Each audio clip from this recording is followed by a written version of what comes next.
Copyright disclaimer under Section 107 of the Copyright Act 1976. Allowance is made for fair use for purposes such as criticism, comment, news reporting, scholarship, and research. Fair use is a use permitted by copyright statute that might otherwise be infringing. Nonprofit, educational, or personal use tips the balance in favor of fair use.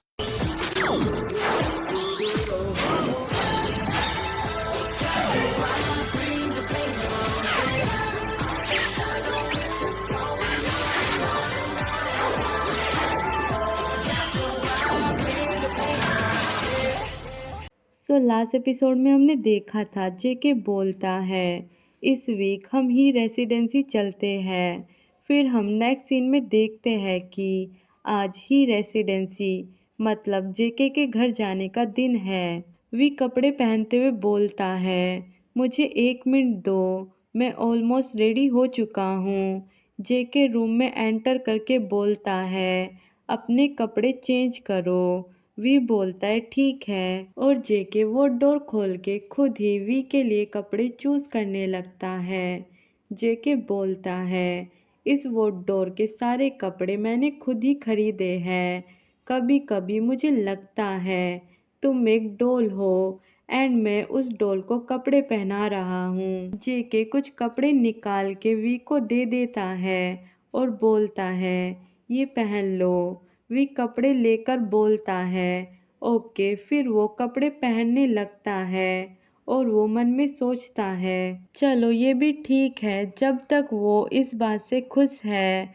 और वो जेके से बोलता है, चलो मेरा हो गया। और वो दोनों निकल पड़ते हैं। फिर हमें नेक्स्ट सीन में ही रेसिडेंसी दिखाया जाता है जहाँ जेके और वी पहुँच चुके हैं। वी को देख के जेके का डॉग कीकी वी की तरफ आता है। ये देखकर वी खुश होकर बोलता है, कीकी तुमने फिर से अपना वेट बढ़ाया है और तुम इतना खुश क्यों हो? क्या तुमने मुझे मिस किया? जेके ये देखकर बोलता है, तुम कीकी के साथ खेलो। वी करता है और कीकी के साथ खेलने लगता है। जेके सर्वेंट को बोलता है, तुम्हारा मास्टर कहाँ है? सर्वेंट बोलता है, मास्टर अपने कमरे में रेस्ट कर रहे हैं। फिर हमें पता चलता है 6 साल पहले जेके के डैड मिस्टर जस्टिन का कार एक्सीडेंट हुआ था और तब से ही वो व्हील चेयर पर है और वो अभी तक ठीक से रिकवर नहीं हो पाए हैं। अभी भी उनका माइंड उस एक्सीडेंट से क्लियर नहीं हो पाया। बाद में जब जेके ने फैमिली बिजनेस को हाथ में लिया और उसने अपने फादर को हील होने के लिए ही रेसिडेंसी में भेज दिया और हर 2 महीने बाद वो उनको देखने आता है। फिर हमें वी को दिखाया जाता है जो कि अभी भी कीकी के साथ ही खेल रहा होता है। वी कीकी से बोलता है, ठीक है, मेरे पास और ज़्यादा एनर्जी नहीं है। मैंने आज आधा दिन रास्ते में ही गुजारा है।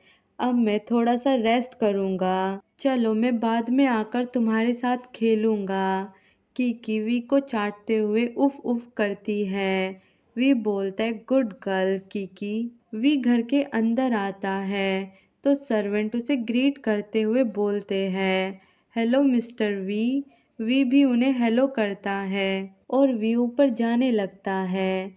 एक सर्वेंट दूसरे सर्वेंट से बोलता है, मिस्टर जेके 3rd फ्लोर पर है, अब वहाँ जाकर उन्हें डिस्टर्ब मत करना। और एक सर्वेंट बोलता है, अगर कुछ हो तो वेट करना जब तक वो उस फ्लोर से नीचे ना आ जाए। और दूसरा सर्वेंट बोलता है, ठीक है। वी ये सब कुछ सुनकर सीढ़ियों के ऊपर जाते हुए सोचता है, क्या वो फिर से 3rd फ्लोर पर गया है? मुझे पता है ये 3rd फ्लोर किससे जुड़ा है, जेके के चाइल्डहुड फ्रेंड से। मैंने सुना था उसकी फैमिली में कुछ हो गया था, इसलिए उसे अब्रॉड जाना पड़ा उसकी फैमिली के साथ। और फिर वो सर्वेंट्स की बातों को याद करने लगता है। एक सर्वेंट बोलता है, ऐसा बोला जाता है उस 3rd फ्लोर में अभी भी उस पर्सन की चीज़ें रखी हुई है। इस वजह से मिस्टर जेके उस रूम में किसी को जाने नहीं देते। और फिर दूसरा सर्वेंट बोलता है, वो पर्सन। इतने में ही पहला सर्वेंट बोलता है, तुम्हें नहीं पता वो यंग मास्टर अगले दरवाजे की है। वो मिस्टर जेके के बहुत ज़्यादा क्लोज था। ये एक दुख की बात है कि उनकी फैमिली में कोई प्रॉब्लम हो गई थी जिस वजह से उनको अब्रॉड जाना पड़ा। वी फिर से सोचने लगता है पिछले 5 सालों से जेके जब भी ही रेसिडेंसी में आता है तो वो बहुत देर तक उस रूम में रुकता है और मैंने भी कभी अंदर जाने के बारे में नहीं पूछा। मैं उसके पास्ट को माइंड नहीं करता। यहाँ हम सब अडल है और ये फर्स्ट लव और एक्स ये सब नॉर्मल है और वो दोनों कभी साथ थे ही नहीं। अब तो सिर्फ मैं ही हूँ उसकी साइड में। यादें हमेशा यादें ही रह जाएगी और अब वो पास्ट हो चुकी है। मैं इसके बारे में फिक्र नहीं करता। ये बस ऐसा है कि मुझे थोड़ा सैड फील होता है, सिर्फ थोड़ा सा। ये सब कुछ सोचते हुए वी सोफे पर ही सो जाता है। फिर हम देखते हैं जेके वहाँ आता है और वो वी को सोफे पर सोया हुआ देखता है और फिर उसे उठाकर बेड पर ले जाने लगता है जिससे वी की नींद खुल जाती है और वी जेके से बोलता है क्या तुम्हारा काम हो गया? जेके बोलता है हाँ चलो आज रात यहीं रुकते हैं और कल सुबह चले जाएंगे। ये बोलकर वो दोनों बेड पर आ जाते हैं। वी जेके को पीछे से हक कर लेता है। जेके अपनी नाइट ड्रेस पहनते हुए बोलता है क्या हुआ? वी मन में सोचता है मैं उससे उस पर्सन के बारे में जानना चाहता हूँ, स्पेशली रिसेंटली। क्या मैं कुछ ज़्यादा ही सोच रहा हूँ? और बोलता है कुछ नहीं, ये छोड़ो और ये बताओ मैंने क्या गिफ्ट खरीदा है तुम्हारे बर्थडे के लिए? जेके बोलता है एक टाई। वी बोलता है नहीं, ये तुम्हें तुम्हारे बर्थडे के दिन ही पता चलेगा और तुम्हें वो गिफ्ट पसंद भी आएगा। उसके बाद हमें दिखाया जाता है जेम्स और उसके बीएफ को जो कि जेके के क्लोज फ्रेंड है। जेम्स बोलता है जेके का बर्थडे आ रहा है, तुम्हें क्या लगता है मेरा गिफ्ट इम्प्रेसिव होगा?